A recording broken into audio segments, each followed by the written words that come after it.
السلام علیکم ناظرین، امید ہے آپ لوگ خیریت سے ہوں گے۔ پچھلی ویڈیو میں ہم نے ایک سائیکالوجی کی ٹرمینالوجی ڈسکس کی تھی، کوپنگ میکینزم۔ آج ہم اس کے بارے میں ڈیٹیل سے بات کریں گے۔ تو سب سے پہلے یہ جانتے ہیں کہ کوپنگ میکینزم ہوتا کیا ہے۔ کوپنگ میکینزم سائیکالوجی کی ایک ٹرمینالوجی ہے جو ان ٹیکنیکس، ان اسٹریٹجیز اور بیہیویئر کو کہا جاتا ہے جو کوئی بھی انڈیویجول یوز کرتا ہے تاکہ وہ مینیج کر سکے اسٹریس کو۔ مطلب آسان الفاظ میں کہ how to deal with stress اور how to deal with stressful situation. تو اس کے اندر مختلف قسم کے سٹیپس ہیں، ہم سٹیپس وائز ان کو ڈسکس کرتے ہیں۔ والدین کو چاہیے کہ سب سے پہلے ان چیزوں کے بارے میں خود جانیں، ان پر عمل کریں اور پھر اپنے بچوں کے اندر ان کو انسٹال کریں۔ تو نمبر فرسٹ سٹیپ ہے ٹیچ ایموشنل اویئرنیس۔ سب سے پہلے آپ نے یہ کرنا ہے کہ ایموشنل اویئرنیس، جتنے بھی ایموشنز ہیں ان کے بارے میں خود جاننا ہے، پھر اپنے بچوں کو بتانا ہے۔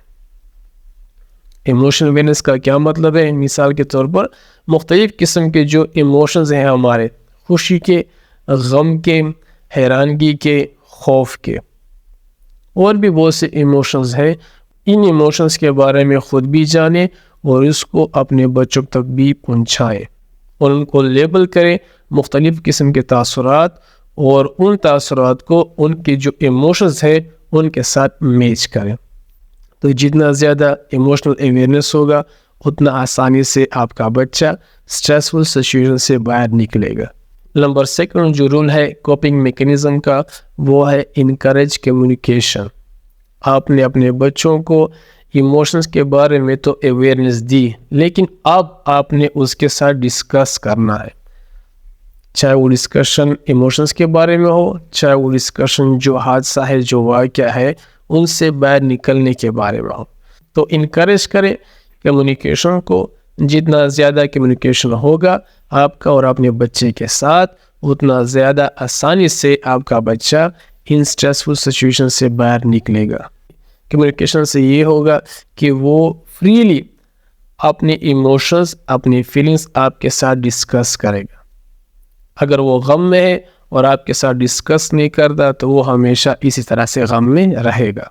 تیسرا جو رول ہے وہ ہے ماڈل ہیلتھی کوپنگ۔ اس سٹیپ میں آپ نے ڈیمونسٹریٹ کرنا ہے ان فیلنگز کو جو آپ نے ان کو اس کے بارے میں اویئرنیس دی ہے، یا ڈیورنگ دا اسٹریسفل سچویشن آپ نے اس کے ساتھ ڈسکس کرنا ہے۔ آپ اس سٹیپس میں آپ نے اس کو ڈیمونسٹریٹ کرنا ہے، مطلب جو آپ اسے کہہ رہے ہیں آپ نے خود اس کے سامنے ڈیمونسٹریٹ کرنا ہے۔ ایسا نہ ہو کہ آپ پریشانی کے ماحول میں اس کو تسلیاں دیں اور خود اس کے سامنے روئیں، تو یہ اچھی چیز نہیں ہے۔ نمبر فورتھ جو پرنسپل ہے کوپنگ میکینزم کا، وہ ہے پرابلم سالونگ سکل۔ اپنے بچوں کو شروع ہی سے ان کو یہ سکھائے کہ آپ نے مختلف قسم کی جو ایشوز ہیں، جو پرابلمز ہیں، جو چیلنجز ہیں، ان کو کس طرح سے پارٹس میں تقسیم کرنا ہے اور پھر اس کا سولوشن کس طرح سے نکالنا ہے۔ تو اگر بچہ شروع ہی سے پرابلم سالونگ سکل سیکھے گا تو جب اس پر اسٹریسفل سچویشن آئے گا تو وہ آسانی کے ساتھ اس سے باہر نکل سکے گا۔ پانچواں جو پرنسپل ہے وہ ہے مائنڈفولنس اینڈ ریلیکسیشن۔